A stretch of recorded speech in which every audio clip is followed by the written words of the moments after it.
इस बीच में हमारे एक पंडित जी भी बैठे हुए हैं बीच में। पंडित जी आप भी आओ, आप भी तो, तभी तो हिंदुस्तान मुकम्मल होगा। आ जाओ जरा सा, आ जाओ, आ जाओ और आगे आओ जरा, हमारे पास आओ, मैं भी पंडित हूँ, आ जाओ इधर आ जाओ। हाँ पंडित जी अब तुम बताओ किनके बीच में बैठे हुए हो तुम? मुस्लिम भाइयों के बीच बैठा हूँ। मुसलमान मेरे भाई हैं।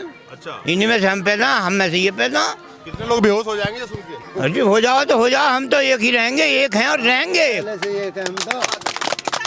हमको कोई नहीं काट सकता, न बांट सकता। यहाँ तो फूट डालो राज करो, इसी यही चल रही है। अब ये राज करो तो खत्म हुआ। अब तो इन्हें इनका ढोंग वापस लेना ही होगा। तीनों कानून उल्टे वापस करने ही पड़ेंगे। एमएसपी का गारंटी इन्हें देनी ही पड़ेगी। जो भाजपा सरकार है, हमारे जो आरएसएस के लोग हैं, इनके सहयोगी, मैं उनसे आग्रह करना चाहता हूं, हाथ जोड़कर विनती करना चाहता हूं कि चलो हो सकता है कि आपसे गलती हो गई हो। कई बार हमारा बच्चा भटक जाता है गलतियों में और गलत लोगों की संगत में पड़ जाता है। तो मैं उनसे आग्रह करना चाहता हूं कि आरएसएस को छोड़ो और हम में वापस मिल जाओ और हमारे जैसे हो जाओ। जो आज आप पर कलंक लगा हुआ है कि आरएसएस के गुंडे बताए जाते हैं, मैं चाहता हूं कि जब ये सुधर जाएंगे तो हम इन्हें गुंडे ना बता के अपने भाई बताना शुरू कर दें। दोस्तों नमस्कार, एक बार फिर से बैठा हूं गाजीपुर बॉर्डर पे, जहां पे आज तारीख 1 फरवरी।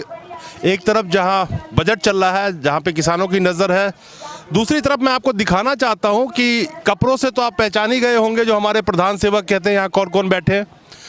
तो मैं अपने साथी को कहूँगा सबको दिखाएं जरा, क्योंकि हमारे प्रधान सेवक कहते हैं कि कपड़ों से ही वो पहचान जाते हैं। तो शायद आप लोग भी पहचान जाएंगे कपड़ों से यहाँ कौन कौन बैठे हुए हैं। ये यहाँ पे बैठे हुए हैं, ये कौन लोग हैं, कहाँ से आए हैं और आखिर किसानों को जो ये सेवा दे रहे हैं, आज इनसे कुछ बात करते हैं। कहाँ से आए हैं आप?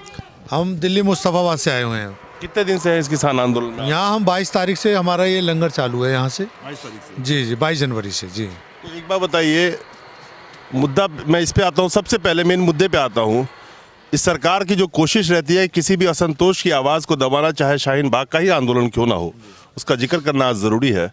और वही चीज़ आज किसान आंदोलनों के साथ भी हो रहा है, चाहे सिंघू बॉर्डर हो, चाहे ये गाजीपुर बॉर्डर हो। क्या हालात पैदा की गई 28 जनवरी को, वो आप लोगों के सामने है। सिंघू बॉर्डर पे भी पत्थरबाज पहुंच जाते हैं, पुलिस तमाशा देख रही होती है। तो क्या अब यही फंडा 2014 के बाद से जो ये सरकार, ये मौजूदा पार्टी जिसकी सरकार है बीजेपी की, वो यही तो कर रही है, लेकिन आज किसानों के साथ भी कर रही है? नहीं, किसानों के साथ नहीं कर पाएगी। अब नहीं कर पाएगी। क्यों कि जब से हमारे महेंद्र सिंह टिकैत जी के साथ में इंसेड हुआ है ये, कि इन्होंने आगे डराया धमकाया कुछ लोगों ने, उसके बाद में ये अब नहीं हो सकता। क्यों कि जय सिद्धू बॉर्डर या टिकरी बॉर्डर या हमारे चिल्ला बॉर्डर और ये गाजीपुर बॉर्डर है, ये एक गाजीपुर बॉर्डर नहीं है। दिल्ली को चारों तरफ से हमारे सभी भाइयों ने टिके हुए हैं और टिके रहेंगे। ये अब जाने वाले नहीं हैं जब तक ये तीनों कानून का वापस नहीं होंगे। और रही बात आपका एक सवाल था कि शाहीन बाग वाला मैटर, शाहीन बाग वाला पर्टिकुलर एक समाज को इन्होंने टारगेट किया था। ये एक समाज नहीं है, ये एक हिंदुस्तान है। ये एक हिंदुस्तान की आवाज़ है, क्योंकि इसमें 85% किसान होता है।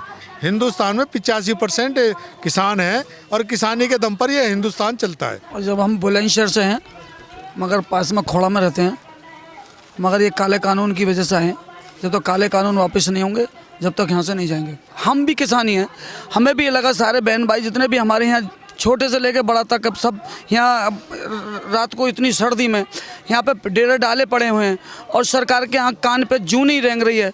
तो हम इसलिए आए हुए हैं कि हम भी इनकी मदद करेंगे और हम भी खुद किसान हैं। हम भी इसके साथ काला कानून को वापस करा के ही वापस आएंगे। जब तक काला कानून वापस नहीं होगा, हम जाएंगे नहीं। मोदी जी तो कहते हैं कपड़े से पहचान लेते हैं। वो अजय मोदी तो पता नहीं क्या क्या पहचान लेगा। मोदी जी का क्या है, 2019 तक तो खाली हिंदू मुसलमान ही करते रहे, आज किसान से पाला पड़ गया। बिल्कुल हिंदू मुस्लिम और क्या है, इससे सिवा कोई है ही नहीं। से यहाँ पे सेवा दे रहे हैं आप? करीब 2 महीने हो गए हमें भी। 2 महीने आपको भी हो गए। देखिए, अब जिस तरह से किसान अपनी ये लड़ाई लड़ रहे हैं और जिस तरह से ये सरकार, तमाम आंदोलन हो, किसी भी असंतोष की आवाज़ उसको दबाने के लिए हर तरह की चालें चलती है। पत्थरबाजों को भेज देना या उनके बीच में किसी दंगाई को भेज देना और इल्ज़ाम उन आंदोलन करने वालों पे लगवा देना। यही तो किसानों के साथ भी हो रहा था, पहले भी इन्होंने यही किया, लेकिन किसानों ने इसमें कामयाब नहीं होने दी। भाई किसान तो ऐसा काम करेगा नहीं कोई किसी के लिए, आज तक भी। किसान तो अपने लिए मर रहा है, ठंड में खड़ा होता है, पानी पिलाता है, खेती करता है, जब उसे खाने को नहीं मिलेगा तो क्या करेगा आदमी। भाई 3 कानून है हमारे, ये वापसी ले लें, हम अपने घर चले जाएंगे। देखो ऐसा है, हम जो आए हैं अपने बुजुर्ग बड़े बूढ़े माई बाप बहन भाई सब बैठे हुए हैं और हम यहीं खोड़ा में रहते हैं, बुलंदशहर से हैं और उनकी सेवा के लिए यहाँ आए हुए हैं। आप इनके बीच बैठे हुए हो और आज देखो ये असली हिंदुस्तान तो यही दिख रहा है सब पूरी तरीके से। मैं इसलिए बैठा हूँ कि मैं ये दिखाना चाहता हूँ कि हमारा भाईचारा एक है, हमारे हिंदुस्तान में सब हम एक हैं। जो हिंदुस्तान की जो कॉन्स्टिट्यूशन ऑफ इंडिया वो यही कहती है कि हम सब एक हैं।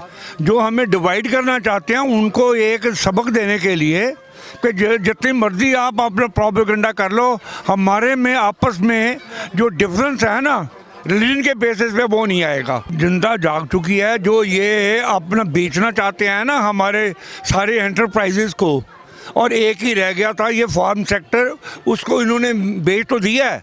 हम जो ये लड़ाई लड़ रहे हैं ना उसको वापस लेने के लिए कर रहे हैं, क्योंकि ये FCI जो है ना इसको ख़त्म करना चाहते हैं और अडानी के हवाले करना चाहते हैं जो ये फार्म सेक्टर है। इस बीच में हमारे एक पंडित जी भी बैठे हुए बीच में। पंडित जी आप भी आओ, आप भी तो तभी तो हिंदुस्तान मुकम्मल होगा। आ जाओ जरा सा, आ जाओ, आ जाओ और आगे आओ जरा, हमारे पास आओ, मैं भी पंडित हूँ, आ जाओ इधर आ जाओ। हाँ पंडित जी अब तुम बताओ किनके बीच में बैठे हुए हो तुम? मुस्लिम भाइयों के बीच बैठा हूँ, मुसलमान मेरे भाई हैं। अच्छा, इन्हीं में से हम पैदा, हम में से ये पैदा। कितने लोग बेहोश हो जाएंगे सुन के? अरे हो जाओ तो हो जाओ, हम तो एक ही रहेंगे, एक हैं और रहेंगे। हमको कोई नहीं काट सकता, न बांट सकता। यहाँ तो फूट डालो राज करो, इसी यही चल रही है। अब ये राज करो तो खत्म हुआ। अब तो इन्हें इनका ढोंग वापस लेना ही होगा। तीनों कानून उल्टे वापस करने ही पड़ेंगे। MSP का गारंटी इन्हें देनी ही पड़ेगी। देखो तुम जिनके बीच में बैठे हो शायद तुम्हारा वापस ना ले, इनका ले लो वापस। हाँ, इनका ले लो तो हमारा ही ले लिया, इनका ले लिया तो हमारा ही ले लिया, और किसका ले लिया बताओ आप। हम सब एक हैं, हम सब एक हैं, कभी अलग नहीं है, न रहेंगे कभी। यहीं पे खाते पीते सब यहीं पे हो? सभी खाते पीते हैं जी, यहीं खाते पीते हैं। क्या बात? कितने लोगों को चक्कर आ रही होगी सुन के? हाँ ये तो और अच्छी बात है जी। कहाँ के रहने वाले हो अभी? मैं जिला बुलंदशहर, ग्राम जाड़ौल। तो दोस्तों ये जो हिंदुस्तान है, ये आपको देखिए, यही असली हिंदुस्तान है, यही भाईचारा है। आप किसान आंदोलन में फिर दोबारा कहूँगा कि जाइए और देखिए कि वहाँ पे जो अपनापन, सिर्फ एक ही कौम वहाँ बैठी हुई है, वो किसान है। जो भाजपा सरकार है, हमारे जो RSS के लोग हैं, इनके सहयोगी, मैं उनसे आग्रह करना चाहता हूँ, हाथ जोड़कर विनती करना चाहता हूँ कि चलो हो सकता है कि आपसे गलती हो गई हो। कई बार हमारा बच्चा भटक जाता है गलतियों में और गलत लोगों की संगत में पड़ जाता है, तो मैं उनसे आग्रह करना चाहता हूँ कि RSS को छोड़ो और हम में वापस मिल जाओ और हमारे जैसे हो जाओ। जो आज आप पर कलंक लगा हुआ है कि RSS के गुंडे बताए जाते हैं, मैं चाहता हूं कि जब ये सुधर जाएंगे तो हम इन्हें गुंडे ना बता के अपने भाई बताना शुरू कर दें।